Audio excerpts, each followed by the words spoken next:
Hi guys. So today is going to be a little ranty. It's going to get a little all over the place. I'm going to cover several topics in this video and just squish it all into a single video. Let's start this off with a Dr. Salinger update. A few videos ago, I shared with you guys Dr. Salinger, who has dementia and his caregivers are his children, and one of his children has him on TikTok, and there's a subscriber-only live feed that I want to touch on in a minute. But I came across this random TikTok on my For You page, and it was showing Ed's grandchild, so it would be Dan's daughter, showing Ed TikTok and showing that he got so many views and so many likes and people are watching him on the internet. He did not even remotely understand what was happening. He didn't understand TikTok. And I feel like this video, of course, I'll include it for context, but it really just goes to show how, dementia is such a heartbreaking thing to see someone go through. And even though I've not had anyone in my family experience it, I have seen others experiencing it, and it's absolutely devastating. If y'all can hear the guy with the leaf blower, I can't do anything. I'm not moving. Hopefully he'll be done soon. I have seen someone very close to me go through dementia, and it was very difficult. But to see this TikTok where Dr. Salinger had no clue what was going on. He had no concept of what a TikTok was and the fact that he was being used as a part of content. He just didn't understand it, and I felt like that video really encapsulated just the fact that he has no idea what's going on. Show me what you're talking about. I have no idea. I'll show you. Look, that's you. That's me. Yeah. 67,000 likes. Which one is it? 67,000 likes. See? You do it for me. Look, there's all these comments. People talking about you. That's you. That's me. That's me, I know. All over this page. Well, all these videos. That's my little cell phone, isn't it? No. This is Dan's page. Oh. Show him the followers. Well, that's all right. Look how many followers you have.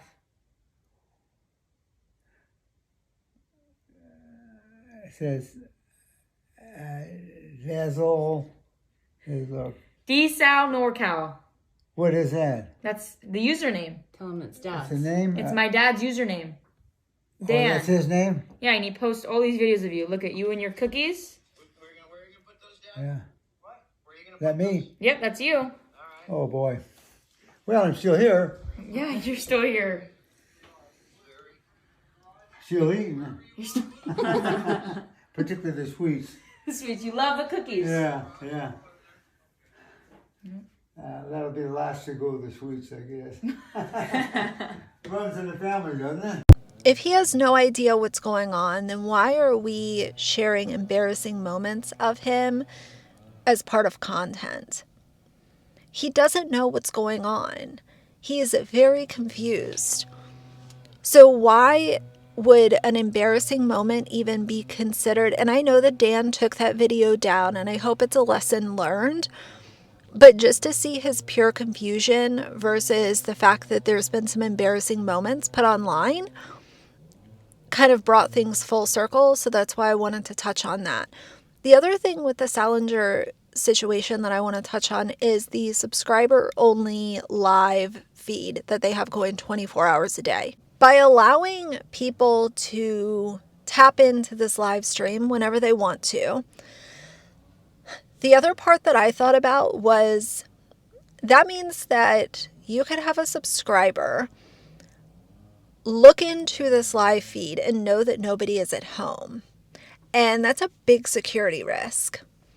So you're charging people to have 24-hour access to your home. That also means that anyone who's willing to pay the fee could also look at the live stream and also be able to tell that nobody's home. Because there are periods of time where nobody's at home. So I just don't understand how like safety and having a 24-hour live stream in your house can really coexist and make a whole lot of sense. But you guys tell me how you feel down below. I also want to touch on the LaBrants for a couple of minutes. I was looking on their Reddit page and just kind of seeing what's going on with them. I want to talk about 2 posts that Reddit has shared. Number 1, they're showing their kids not wearing pants on Instagram stories again. Why are influencers, family vloggers, YouTubers, whatever, why are we showing children either in just a diaper, not wearing anything and having a blur or a sticker over it, or older children not wearing any pants? Why is that a part of content? And why is this even something that we argue about? People who defend family vloggers, you are defending parents putting their children on the internet not wearing any clothes. Putting a sticker over what they don't want the internet to see. If you are not okay with having a stranger walk in off the street and witness your child's first bath, why the fuck is it on your Instagram? Why is it on YouTube?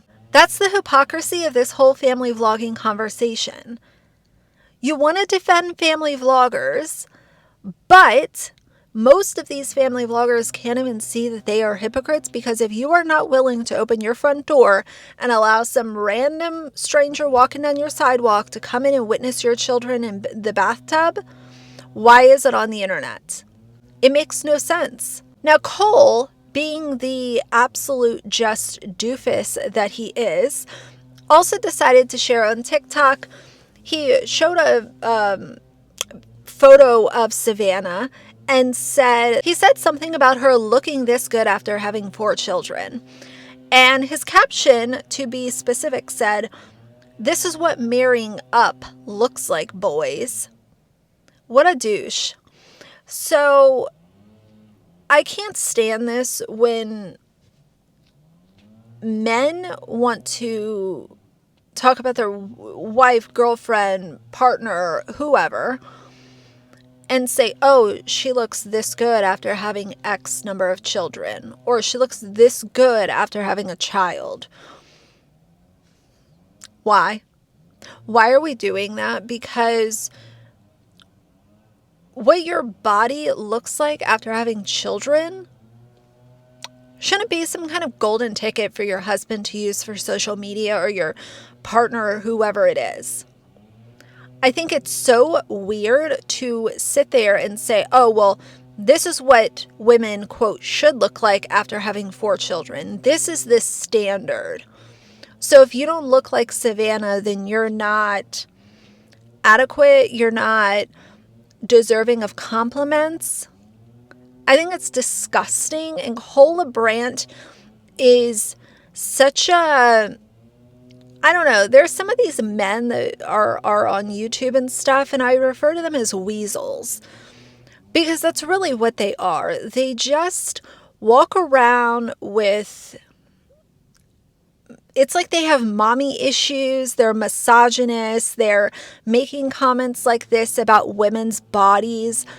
And I think it's disgusting. I also saw that SacconeJolys is continuing to exploit his child, who is experiencing a brand new chapter. You know, I'm not at all surprised that he's doing this. I'm not surprised that Anna is not stopping him from using this sweet child as a part of content. All that he does is look at his children and think, how can we continue to make money off these kids before they turn 18? How can we continue to use their stories as part of content? And how can we continue to make people be interested in us, but they're not interested in you? They're interested in your children, because you and Anna have no personality and you're not anything without using your kids. Now, I did a video, it was posted up yesterday, on the Ballinger family and how they blocked me on TikTok of all places and Instagram. But I thought TikTok was just really weird. Go ahead. I mean, it's such a kind of a fragile ego thing to go around blocking commentary channels. But either way, I wanted to focus on this one comment. I actually pinned it on that video from a Ballinger fan. And this is Exhibit A, Creepy Fan Behavior 101. She said, I love the Ballingers and Colleen. I so love watching them and their sweet children. Why can't people just leave these families alone? If you don't like them, don't watch them. And if they block you, that's their right. I would block people trying to bring me down. It must be nice to be so perfect. It sounds to me people that puts some of these people down are just jealous.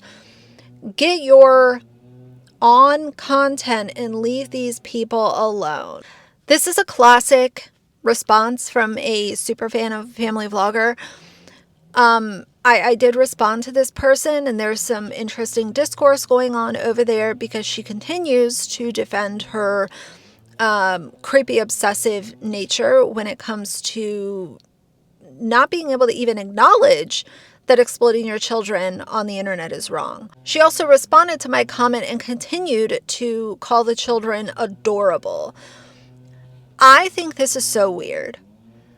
I have no issue with people wanting to watch parenting content. That's great. I realize that if you're a parent and you want to listen to other tips and tricks from other parents, that's awesome. But what's not awesome is putting your children on center stage as if they are little puppeteers that are floating your lifestyle. You don't work a normal job because you are using your children as a way to make money. And if you are not working a normal job and your children are essentially paying the bills because your channel would die if you took your kids off the whatever platform you're on, that's a problem. And these super fans and, weird people who run around to channels like mine, or they'll find themselves over on Reddit, upset with people who have issue with children being exploited. You realize you're on the wrong side of this argument. I don't understand why we're still having this very simplistic conversation about stop oversharing about your kids, stop using your kids as a paycheck, and people won't have anything to criticize. It's pretty simple. But I think the Ballinger fans are some of the most simple-minded, kind of like the Dougherty Dozen fans, because they'll sit there and just say, you're jealous, you're riding coattails. And honestly, at this point, somebody who in the same sentence or the same comment wants to say how much they love watching someone else's children, but then also call me jealous, I can't go back and forth with you. You might get one or two replies, but aside from that, what is there to be jealous of? Definitely not jealous of having multiple children that I have to use as a form of paycheck. Definitely not jealous of having a bunch of strangers on the internet obsessed with people in my family. What is there to be jealous of? It's so stupid. And the don't like it, don't watch it does not apply to content that's uploaded on the internet. When it's involving children that are being used, you can't say, oh, well, if you don't like it, don't watch it. If it's a problematic piece of content, people are absolutely going to watch and they're going to react and they're going to talk about it. And the conversation around stop using your children as a form of paycheck so that you don't have to work a normal job is going to continue to grow. Next, I want to touch on Taylor Frankie Paul. They did release the body cam footage of her arrest. And guys, it is extremely disheartening. It's very sad. It's very chaotic. And I cannot stop thinking about the fact that her poor little daughter was not only hit with a chair, allegedly, according to the reports, but she also had to witness her mother being arrested and all of this playing out online. So I think that it's very sad. I think that substances and emotions definitely got the best of her. And the thing that is so insane to me is that her and Dakota are acting like they are just one happy little couple all over TikTok, still posting content together, still doing the family thing. And if the Taylor Frankie Paul situation can teach anyone anything, it's just a reminder that social media is fake. The things that you see online are fake. These perfect relationships and everybody's happy-go-lucky is usually only real about 50% of the time. And don't try to emulate these influencers. Do not use family vloggers as some kind of threshold of what you want to be or what you think a family should look like, because it is nothing but half-truths, flex culture, and you got a bunch of creepy, obsessed fans all over the internet. Now let's talk about everyone's favorite family vlogging channel, the Dougherty Dozen, and I will close this video out. So Alicia shared in a recent video that she received some kind of diagnosis at the doctor, and she didn't want to share anything else about it on YouTube. So I had a doctor's appointment today. I didn't get like the best news ever, just stuff with my personal health. I won't go into details. Anyways, I was in a really bad mood after, and I was just mad. I was just done with the day. Over it. Driving home, there's a man sitting in his driveway in the, like, what's the temperature out? 40? 48, yeah. 40 something. Raining, snowing. Sitting in his driveway, waving and giving a peace sign to every single person who drove past. And it flipped my perspective, and I realized I was just having a pity party for myself, and I got over myself. And I realized my diagnosis could have been way 1,000 times worse than it was. And I'm thankful. And that's what happened.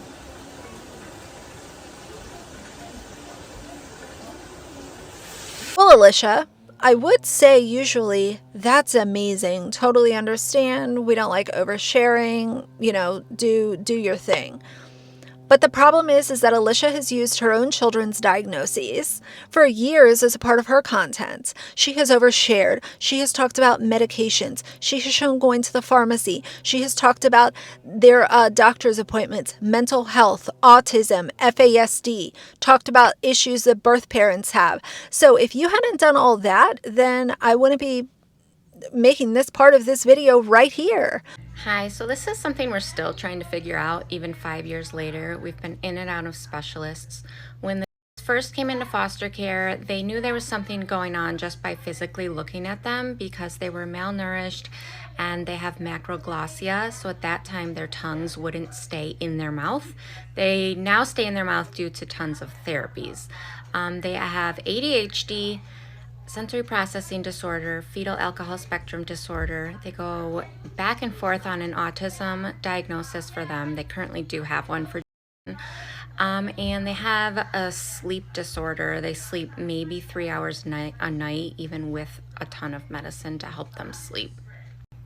And anxiety disorders, as well as attachment disorder and defiant disorder for and we are currently seeing neurogenetics to try and figure out if there is an underlying genetic condition going on. Thanks for the question. Hey, so yeah, some of our kids with special needs are probably lifers. They'll live with us for life. We do live in a really inclusive area. We're outside Rochester, New York. And there's a lot of opportunities here for adults with special needs, such as the grocery store Wegmans. They employ adults with special needs to get the shopping carts and things like that.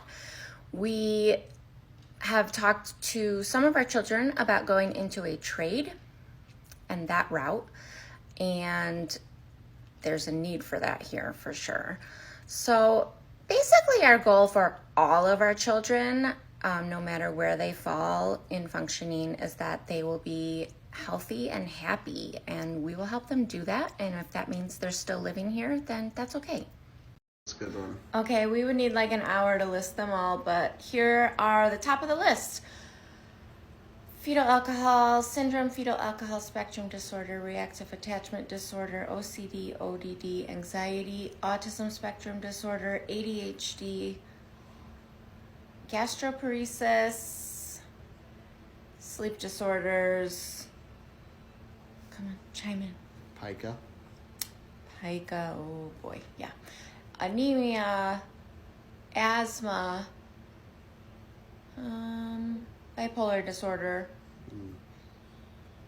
mood disorder, impulse control disorder, PTSD, all 6 of them, PTSD. I'm forgetting stuff. No, you named a lot of them. Those are the main ones. But you want to keep your own stuff off YouTube while you use your children's, all of their medical related stuff as part of your content. So you are a damn hypocrite yet again. And oddly enough, just today she shared a video for Autism Awareness Day. And she used a viral sound that's going around. And the viral sound is actually, what I've seen it used for 99% of the time is for children who have passed away. It's a song asking for 5 more minutes. Well, Alicia decided to use it on her child who is very much alive and well, and used it to talk about autism and his diagnosis with autism, some of the issues that he has had, some of the hurdles that he has had, and used it as a everything is going to be okay moment. So again, we go back to, don't talk about your diagnoses as an adult, but 2 days later, let's turn around and go ahead and use your child's diagnosis of autism as part of your damn content on a monetized YouTube video.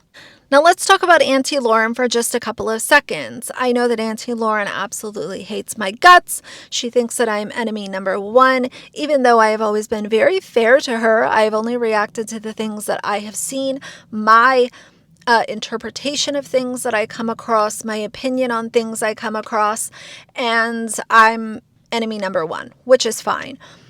But she tagged me in a community post talking about some kind of video that she made a year ago and something about football becoming life. Totally confused, don't understand that whatsoever, but I did check the comments, and good old Alicia was the only one in the comments. So this parasocial weirdness that they have going on just continues to get deeper and deeper, and I'd love to see Lauren actually have a little self-awareness and actually, come out and recognize that what Alicia is doing is hypocritical.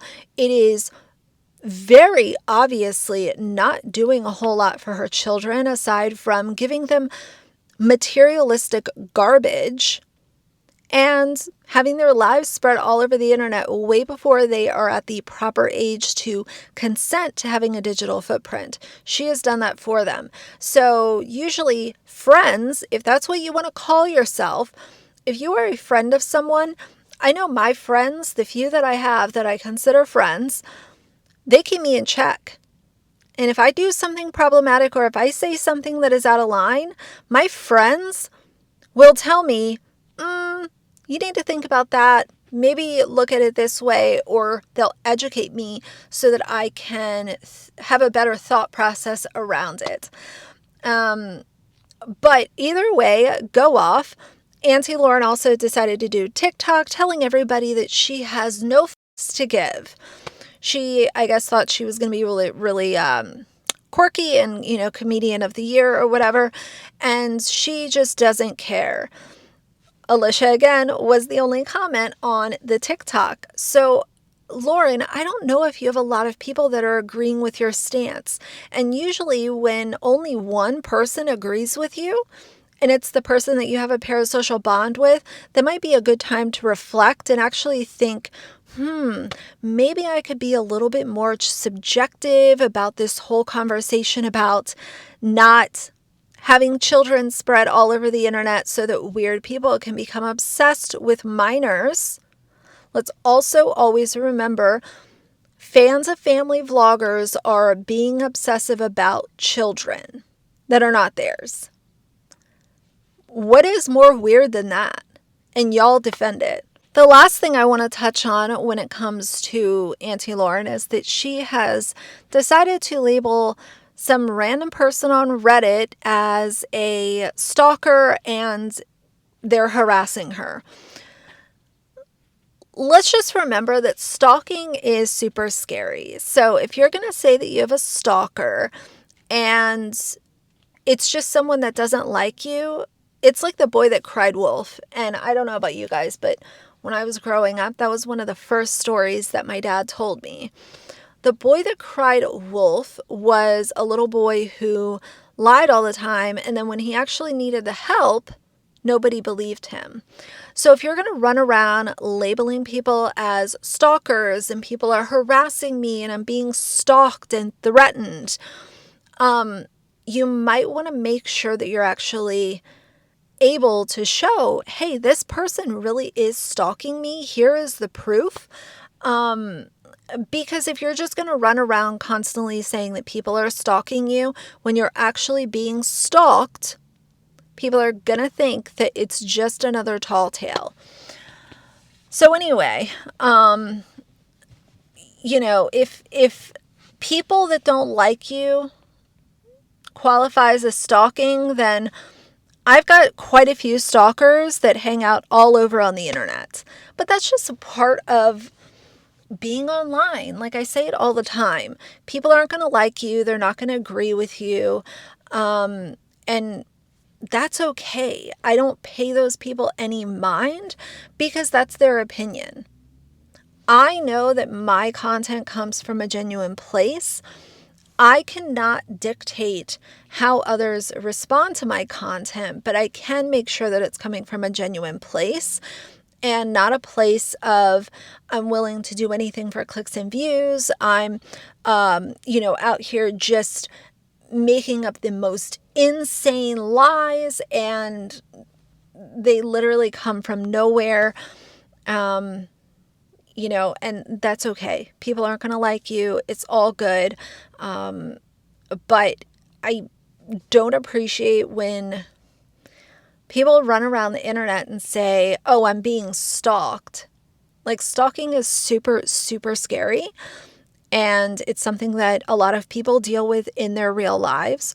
So to cheapen it and discount it the way that some people do on YouTube is frustrating a little bit. So either way, I wanted to hit all those things in one video, and I'm going to do my best to get a little filming done tonight, but that's going to be it for now. So if you like the video, please leave a like and a comment. And if you'd like to see more from me in the future, please subscribe. I'll see you guys soon. Bye.